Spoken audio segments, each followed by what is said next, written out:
Hey everybody, and welcome to Take Your Time Gaming. I'm your host Wesley. We are now on episode 2 of Myst Masterpiece Edition. So in the first episode, we explored the docks, we found the Imager, we went into the planetarium and sat in the dentist chair for a little while, which was pretty comfortable, and we checked out the library, which has a bookshelf full of journals, 2 unknown linking books, and a secret passage that leads back to a tower that you can control the direction it points at. So we found some interesting stuff in the library, including a codex and a fireplace kind of guillotine structure that seems to let you put in secret codes. We don't know what any of that's for yet, we just know that it exists. So now we have come out of this building, and we're going to carry on exploring this part of Myst Island. So it appears off to the left, there is what looks like an old-timey rocket ship, and I love rockets, so let's go check it out. There's a series of pylons here with electricity, what looks like, leading to the rocket ship. It's pretty far away from the rest of the island, which makes sense if it shoots flames out of the back, because you don't really want to catch anybody on fire. There's another switch post that's right here, and it's quite windy. I hope you can hear me all right, but standing out here on this precipice, very windy.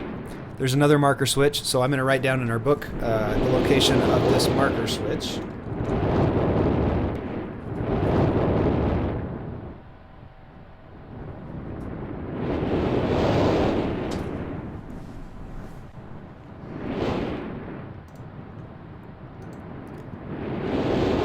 So this switch no working either.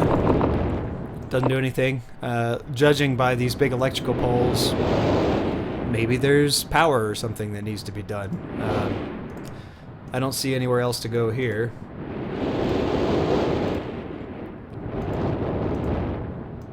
So, cool. I see a ladder here. I'm not sure how we're supposed to get down there. I can't get down there from up here. So there's a ladder up to this this area. Perhaps we can go around here.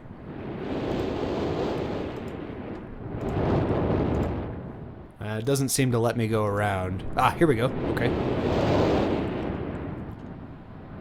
So investigating this power pylon. Nothing. So before I get electrocuted, I'm pretty sure I'm not certified to be up on that pole anyway. I don't want the utility company coming after me. So I'm going to climb back up the mountain and check out this well here. Aha, so this looks exactly like the ship at the dock right now, and it's sunken. So the ship at the dock is sunken, this ship is sunken. Either somebody really wanted to make a diorama of the beautiful ship, or this has some kind of relevance later on that we might need to know about. So I don't know, we'll find out. Let's check out all these little stations. So each one of these columns that flanks the well has a station in front of it, which looks like some sort of light box. When you hover over, it lights up, and you can select it, and now when it lights up, it's green. So there's a bird. There's a leaf.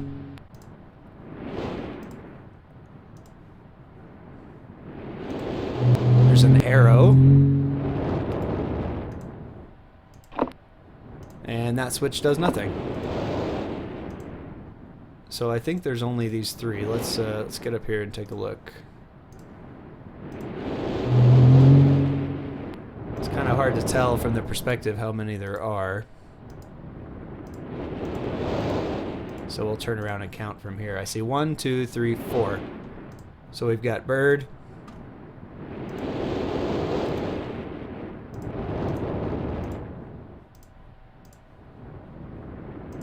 Bird, still bird, cross, leaf, and arrow on what I'll call the left side, and anchor, spider, snake, and eye. So I'm going to take a few minutes, write down these symbols. I think they might be important later. I'll just stick them in our book so we know what they look like. That way, in case we see one in the future and it jogs our memory, we can write down some more information.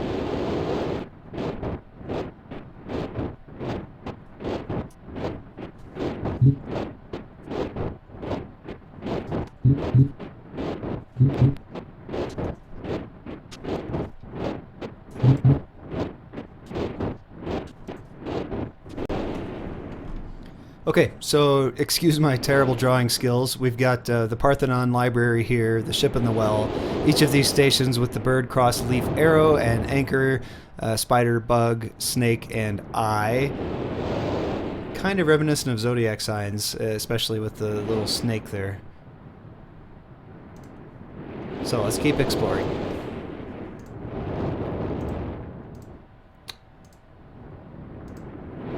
Marker switch. I need to write down my marker switch. So that one is at the ship well. We'll call it. Doing nothing. Borked. Ooh, birds. So we're in a nice wood here. There's a big clock tower out there. Seems pretty interesting with the wind direction indicator.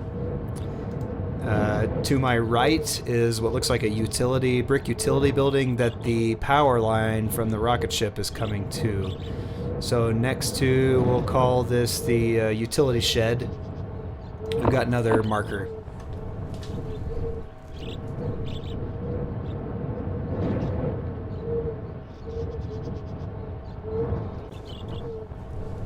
So let's go inside and take a look. Beautiful brick and marble construction.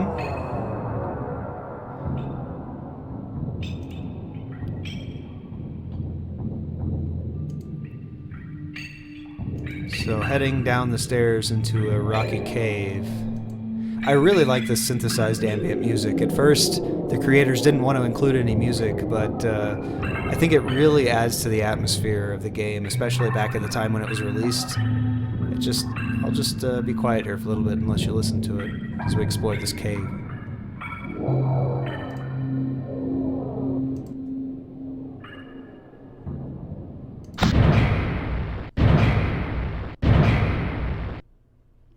So a field of generators. We've just now opened the door at the bottom of the cave. There's a room full of what look like little generators with electrical isolators on them, feeding to wires and electricity. So this must power the rocket ship. We've got 2 gauges here and a series of buttons.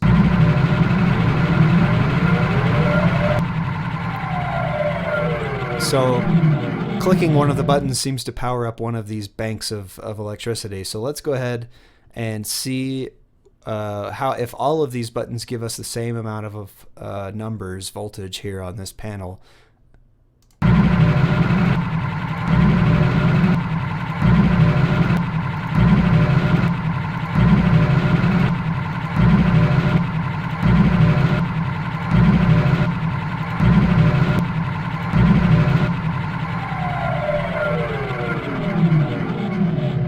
Okay, so somewhere in the Myst universe, someone's house lights have flickered on and off like 100 times, and they're wondering why their power company doesn't know what they're doing. But what this tells us is that each of these generators has a different power output with a different voltage.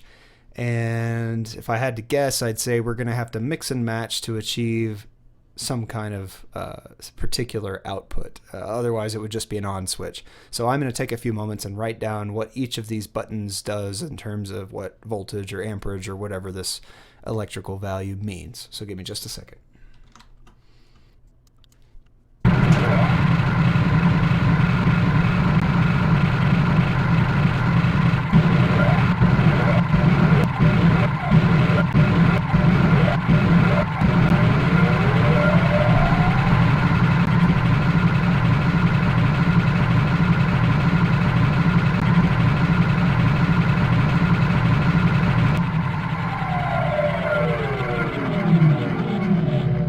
Okay, so we've documented how much power each of these particular generators makes. Let's flip around and take a look at this nice poster on the wall we didn't see before. So, the gauge on the left is power.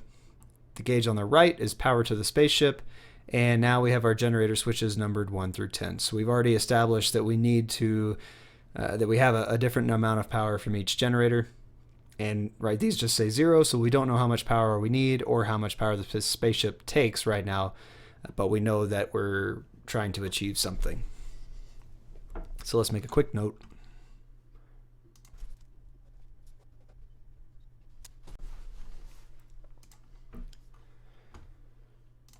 And press on.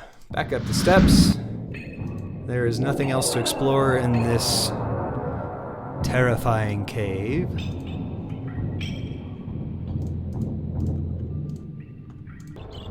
And we're back out with the pleasing birds. When I was young, going in that place always scared me silly because of the ambient music, and I'd never experienced something like that before. So, pretty cool environment.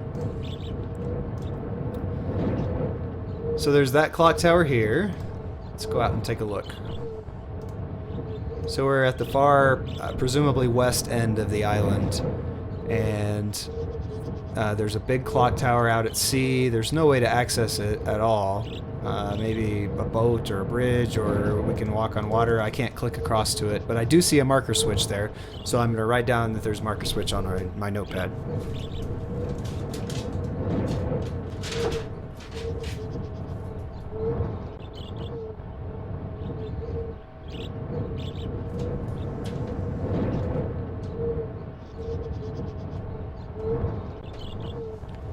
So far we've identified 7 marker switches. What does this do? I don't know.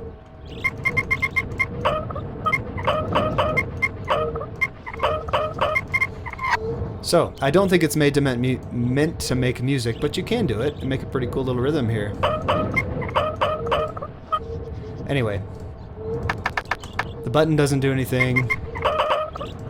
The knobs don't do anything. The time on the clock currently is... Oh! It is 6:35. What happens... Okay, 6:40. So the big wheel is the minute hand. The small wheel is the hour hand. And this button does something. I don't know what. So... let's make a quick note of what this relationship is, and then we will move on to the next investigating item.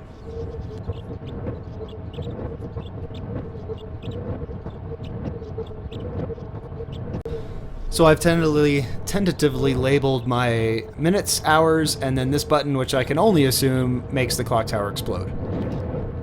That's a joke. Nothing explodes in this game that I know of. Okay, so we'll ignore whatever time that is. I don't know what the correct time is. I don't even know what time it is on this island, or if they have time on this island. There's nowhere else I can go. I cannot swim across into the green, poorly rendered water. But I can head back up this path, and there looks like something back here in the woods, and a little pathway. Let's see if we can, yes, investigate. So, nothing has ever possibly gone wrong when you enter a cabin in the woods. So I'm going to pull up here. I am going to text my friend that I'm going to enter this cabin in case I die. That way they can come find me later on, even though I don't think I get cell reception on Myst Island. But we'll write down the location of this marker, and then we'll head inside. So that makes eight markers so far that we found. So we're in this cabin. There's a picture of a phone pole, telephone pole. Maybe they do have phone service out here and I was wrong. Or a tree. Could be a tree. There looks like trees in the background, but a nice bricked in tree. There is what looks like a boiler. So there's a gauge on it which says PS. Maybe pressure, possibly. It looks like a boiler. So this looks like a coal box. This looks like an igniter button, but it doesn't do anything if I click on it. And then, let's see what this wheel does. That sounds like gas. And the more I turn it, the more gas comes out. I may explode here soon. It's a good thing that I texted my friend to know where to find my crispified body. Okay, I'm going to turn the gas off just so I don't blow up this lovely cabin. This doesn't appear to do anything. So let's turn around and see if there's anything else. Tiny cabin. I guess you just sleep on the floor and freeze to death. But luckily, actually, you'll be warm because of the boiler. A safe. So 1, 2, 3 doesn't work. We'll have to assume that we will find the combination somewhere. So let's make a note of the cabin in the woods and the scary boiler, and then we'll keep exploring the island a little bit more.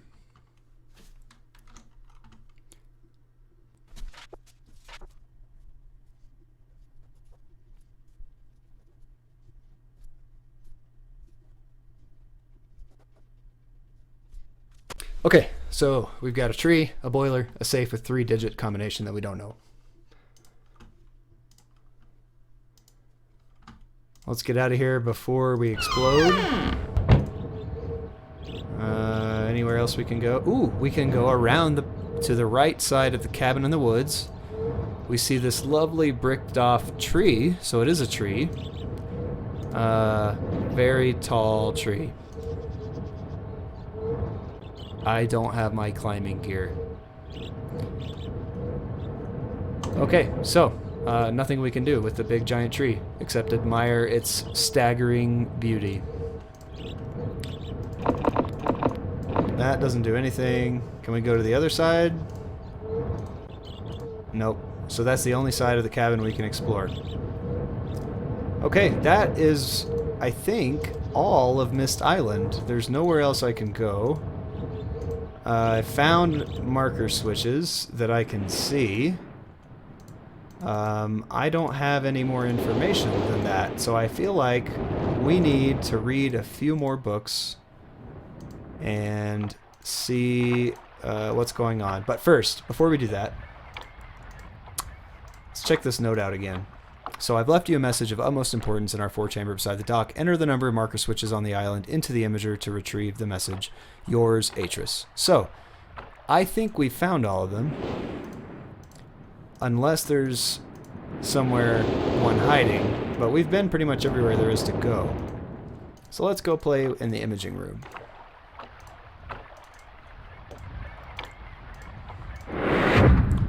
Into the creepy chamber.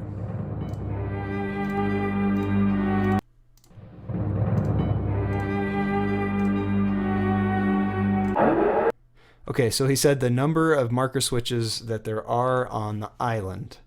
Let's go back to our handy-dandy notebook. Dock, 1, 2, 3, 4, 5, 6, 7, 8. So it looks like 8 that we found so far. Let's see if that'll do it.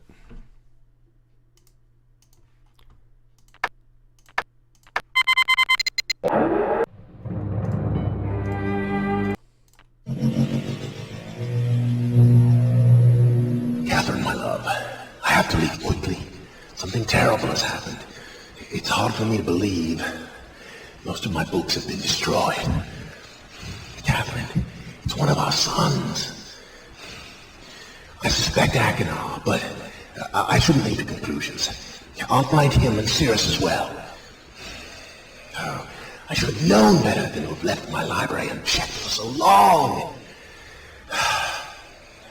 Well, I've removed the remaining undamaged books from the library and placed them in their places of protection. You shouldn't have to use the books until I return. But if you've forgotten the access keys, remember the tower rotation. Oh, and don't worry, Catherine. Everything will be fine. I'll see you shortly. Oh, wait, and erase this message after you viewed it, just to be safe. Okay, so that we have the narrator from the very beginning. So we now know that the narrator is Atrus. I recognize his voice. He has left a message for his wife Catherine on this projector, and saying that he believes that one of his sons is responsible for the destroyed books we found in the library. Interesting. So that explains why they're all burned. the fact that the tower has the book symbol in it now makes sense, because he's saying, he said, remember back to the tower if you've forgotten the secret key. So there's a key and a book in the tower, which means we need to go investigate some of that a little bit further. But we need to find those books. I have a feeling if we can figure out the rotation of the tower, probably by reading the books that we do have, we might be able to get a little bit further. So let's go back to the library and let's go read some more books.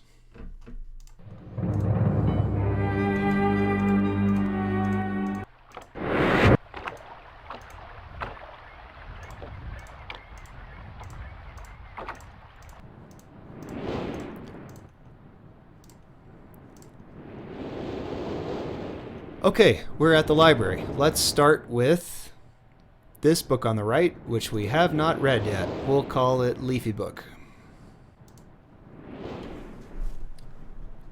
I'm going to make a few notes on what we heard about the sons, how he suspects that his sons destroyed the books, just so we write that down for posterity.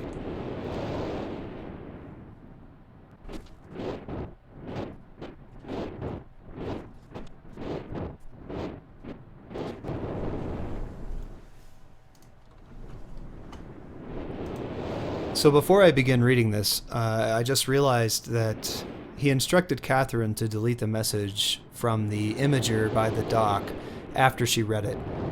She obviously didn't do that because the message was still there, so that either means she's forgetful, which is possible, or she never got the message. So I think we need to discover, it may be the case that Catherine is missing and we don't know where she might have gone. There's no evidence on the island that she was ever here. So we need to keep an eye out for any clues as to where Catherine might be. I'm going to start off with this book about the rocks. Emmett was the first to live on the rocks. He named them the rocks because that is what they were, a group of sharp rocks clustered together in the middle of a large sea. This was where Emmett lived. He enjoyed his life. Emmett would occasionally swim to nearby rocks, as it was never too far of a distance. One day, another person appeared on the rocks for no apparent reason to Emmett. Emmett named this new person Branch. Emmett and Branch quickly became friends, swimming and hunting for fish together often. Emmett showed Branch the simple cave in which he lived on the largest rock. Soon, Branch discovered a place where he decided to live, also on the same large rock. The sun always shone brightly on their world, and the water was always dazzlingly clear, allowing them to see almost to the deep ocean floor which surrounded them. Though the sun always shone, it was never too hot for the boys. A light breeze always came from the north and cooled the area down. One day, while Branch was swimming and having fun in the water, he noticed another boy swimming. Branch brought the new boy to Emmett to find out what to call the new boy. Emmett said the boy should be called Will. Will was soon a part of the group, and all three of the boys swam and enjoyed their perfect world. At least, that's the story I was told when I arrived today on the island. Emmett, Branch, and Will were surprised to see me at first, but even before the night ended, we were all becoming good friends. I can't say the writing in these journals is particularly amazing, but, it's an intriguing story, and it's a journal, so we'll forgive a little bit of grammatic issue. Today, the second day of this newly created age, a strange thing happened. It was not strange to me, but the three boys did not understand what was happening. While I was relaxing under a large tree on one of the smaller rock islands, it began to rain. It was a nice rain that lasted for about an hour in the morning. I explained to the boys that the rain was not harmful, yet they obviously still feared it. Before going to sleep tonight, I told the boys I would leave the following day.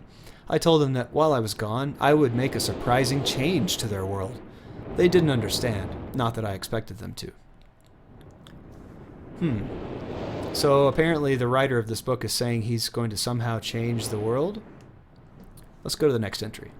I still do not fully understand what happened today. I was experimenting with the art, all caps the art, testing the limits of the rules as dictated to me by Father. I attempted to create a boat by riding it into the world. I thought everything was planned correctly, yet somehow the boat had become gripped by the rock and broken in half. Although this test did not turn out as I had hoped, I now have answers to a few of the questions my father never answered. So I'm going to pause here and talk about kind of some of the lore here in Myst. This is the first mention he's made about the art, so he's obviously been able to influence the creation of these various worlds by some sort of writing. And as heavy as this game relies on the books and making sure that you look at all the little details, I think probably there may be some world creation with the book that has the page that links you to a different age. If you've played Myst before, you know all of this already, but I'm trying to explore it kind of from a new perspective, from the perspective of a brand new player. So apparently this guy can influence or create or whatever he can do worlds by writing it into being, but it doesn't always go the way you'd expect it to. So let's keep on reading and see what else comes up. As for the boat, I can see the boys enjoy it anyway, and with that I am pleased. They have played on it all day.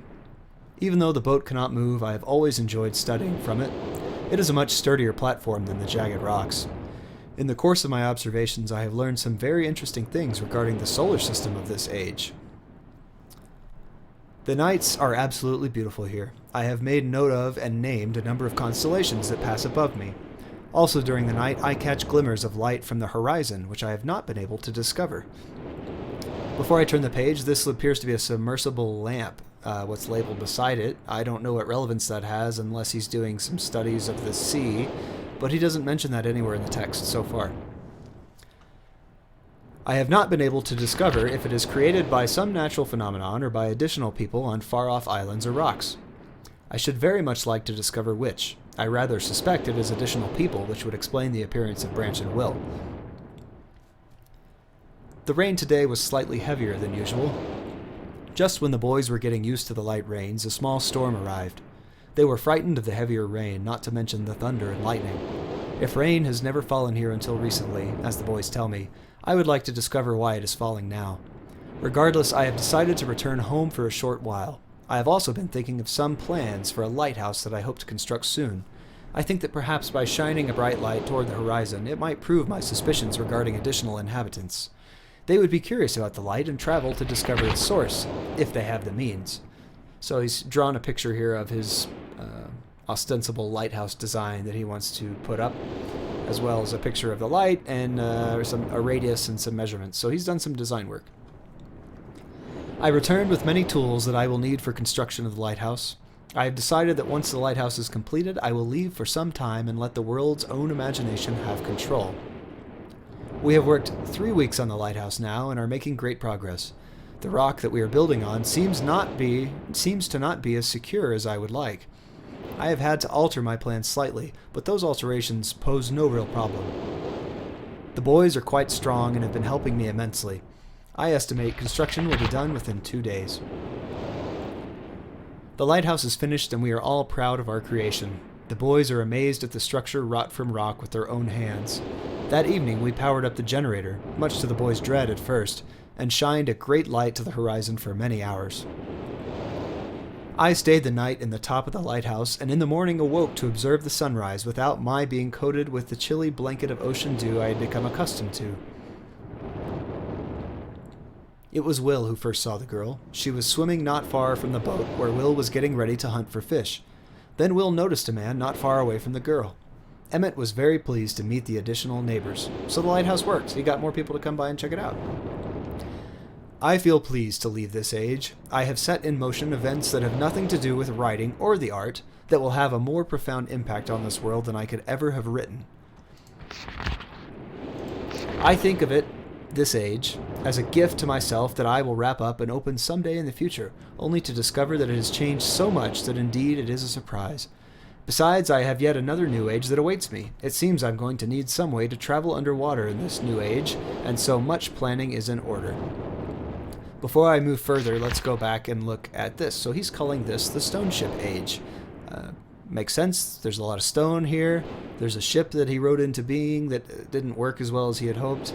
I think this is the lighthouse and either electrical wires or something else. So let's make a quick note of this image, just so we can refer to it later if we so happen to end up in this age. Bird's eye view.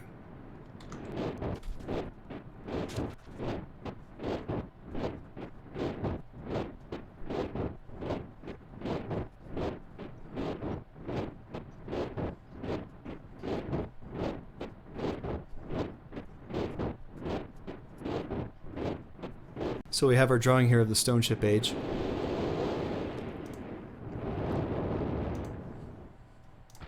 Let's continue reading. He has left and now is coming back. It has been 10 years since I left this age, which I have since called the Stoneship Age. Upon returning, I cannot believe the changes that have taken place. The original 3 boys have grown into adults, and there are now many new faces that I do not recognize. Branch told me that it has not rained for 7 years, and the cool breezes are back again.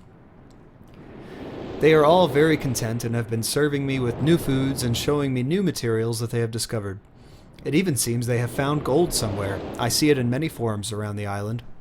My lighthouse has been kept in perfect condition, and it looks as if they have tried their very best to keep it so. Yet I have noted that the entire rock it was built on has sunk approximately 40 or 50 centimeters. After a wonderful visit with my old friends, I wonder aloud with them what things will be like here in another 10 years. So, he mentioned before that he observed many constellations in this age. There's a ship in the age and stone in the age. I think it's no coincidence that there is a large ship here already. The ship in the well is surrounded by stations which contain constellations. So let's note down the constellations that he records in this book here and see if that information becomes useful later on.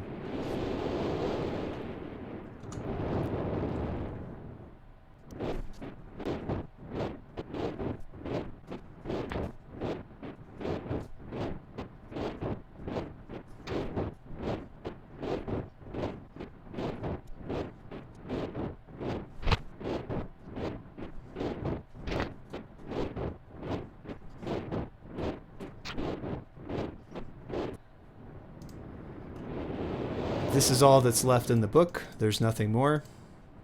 So let's call that book finished. This is the next book on the shelf. And we will launch into more reading. It has been a while since I have heard only silence, and I enjoy it greatly, I think. For some reason, I do not feel altogether welcome in this new world in which I have arrived. But how could I be unwelcome in an age with no inhabitants? It is, of course, only in my head. This world is very beautiful, but I think I have yet to ever write in a journal that an age I have linked to is horrid or disgusting. From the grassy hill where I am standing, I can see green fields below, along with a few scattered forests. A rather large lake looms some distance from where I am standing, yet the water's blue can be seen plainly from here. The air is fresh, and the sky is sparkled with white clouds. It is absolutely breathtaking, and yet that strange feeling again. Perhaps it is the hot breeze that continues to blow from the north, hotter than I would have imagined. It almost singes my skin, and I feel quite uncomfortable when it comes. I will try to ignore it. Night has almost arrived, and the sunset is spectacular. Oranges and reds have settled above the western horizon. Though night has come, the horizon still glows red long past the sunset. Dark reds flow from the horizon and blend into the black sky. Again the feeling, and I am beginning to believe it is not all in my mind. I must sleep now. I will need my strength to explore more tomorrow. I have had to return home due to an unpredictable natural occurrence, more frightening than I have ever experienced. I was awakened by terrible shakings in the ground and explosions on all sides of me. Gigantic balls of fire were falling from the sky, and I immediately left in fear of my life. I must remember to bring a Myst linking book with me when I return, in case the one left there has been destroyed or damaged. So, linking books are definitely confirmed as portals, as ways to get between worlds. So the one that we found at the very beginning of the game was the one that he dropped into the rift. So we linked to the Myst Island, and that's how we got here. Which makes me wonder about the books in the study, which both look to be linking books that are not working, and it makes it clear that you have to have a return book to be able to get back. So if you don't have a linking book on you when you link to another age, you better hope that there's one there, or you ain't getting back home. I have returned to a different world than the one I left only 3 months ago. It has been transformed into a barren desert land with only gigantic craters scattered across the land to provide variety. Strangely enough, the small grassy hill where I spent my first night remains exactly the way I found it. Apparently, the falling meteors did not hit this area, leaving an oasis in the midst of this horrible desolation. The hot wind, I remember, has turned into a rather pleasant breeze, which is at least one improvement. I fear it is the only improvement. The magnificent lake I saw on my first visit is now completely dried up. However, another lake now exists and appears to be quite a bit larger. I assume one of the falling meteors created this lake due to its circular shape and the jutting rock that grows out of the center of the lake. The rest of this world seems like a desert, although I will verify that statement with closer inspection. Though this world has little visual excitement to offer, it offers much to the ears. Sounds constantly flow through my ears, and I have found where a few of them originate. It seems, as Catherine says, I do find beauty in everything. Last night I was awakened by a horrible hissing. I was sweating, and the heat was so intense that I immediately dipped my head in a nearby stream to cool it down. The hot breezes had returned, along with a low roar from the ground. I walked a short distance to observe some red flames shooting up from the earth. Suddenly the ground began to crack, and a huge chasm opened. The chasm continued to grow until it was far too wide to cross. Then the tumult subsided, leaving only a dull roar. I have decided, however, I can use the chasm to my advantage. Perhaps the heat from the chasm can be harnessed. Interesting thought, geothermal energy. Perhaps, I can't read what this says here, but it looks like some kind of propeller and heat, so perhaps he's looking at geothermal energy. Even as the chasm has ripped into the surface of this world, it has opened up a whole new world to explore. Although uncomfortably hot, I found it possible to reach a cave in the chasm that had been created, and have now explored deep into the crust of this planet. I have found a vast underground cave system that will take many years to map and explore. I will also look for a safer way to reach the underground than through the chasm wall. This age seems to change on its own, so I feel I should leave again and see if things are different when I return. It is also important that I check on Sirrus and Achenar and make sure everything is going along well. When I return, I also hope to bring back some tools that I will need for my plans to explore the underground. The abundance of raw materials here is beginning to amaze me. I have returned with some of the complex tools I knew I would be needing. I assumed I would have to return for more basic materials. However, it seems as though I will be able to find everything I need here.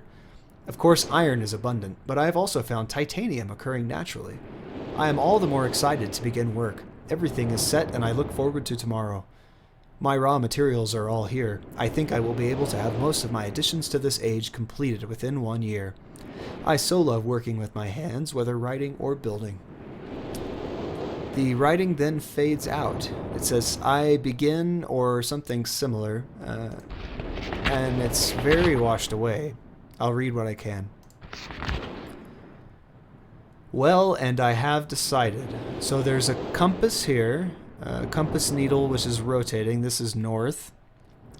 There's a sonar dish or radio dish or something that's shooting out sound waves or waves of some kind.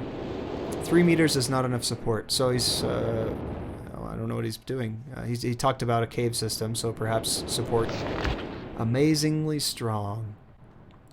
Ooh, so the rocket ship. So this age that he's talking about is accessed via the rocket ship, perhaps. To be one of my most prized inventions, I am extremely... Perhaps the ship. Perhaps the titanium from the ship came from this new age. Would have never imagined it to come together.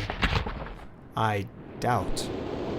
Could possibly work with 14 instead of 14. So rocket ship 14. Remember the voltage that we were trying to find. Let's keep that in mind. Completely fatigued. I am so happy to have completed blank tomorrow. And the journal resumes. I am leaving today in order to bring back Sirrus and Achenar. I have left them alone in Channelwood. I believe they will enjoy all there is to see here.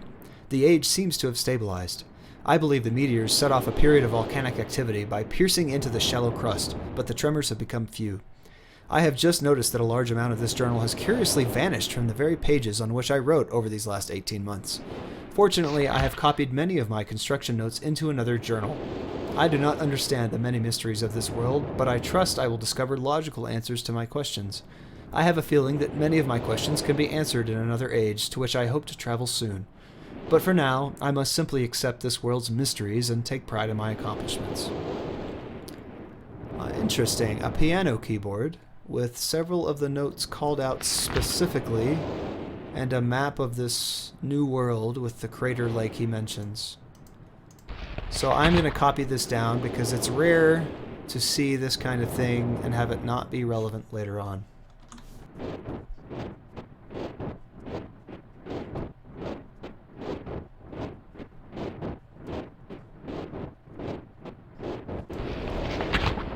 Okay, so we've copied down the piano code. I'm not going to copy down this map because I don't believe it's going to be particularly useful with no walkways or anything else. There's no more pages in this book, so let's call that one quits. And we'll go on to read this next book, which is the one with the gear on it here.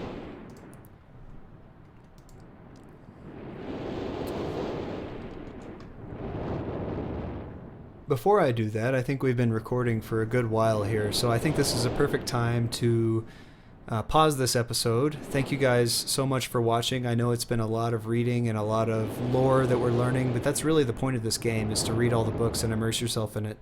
So if you liked this content, please hit the like button. Please subscribe to Take Your Time Gaming by clicking the subscribe button. You can click the notifications bell if you want to see more content like this.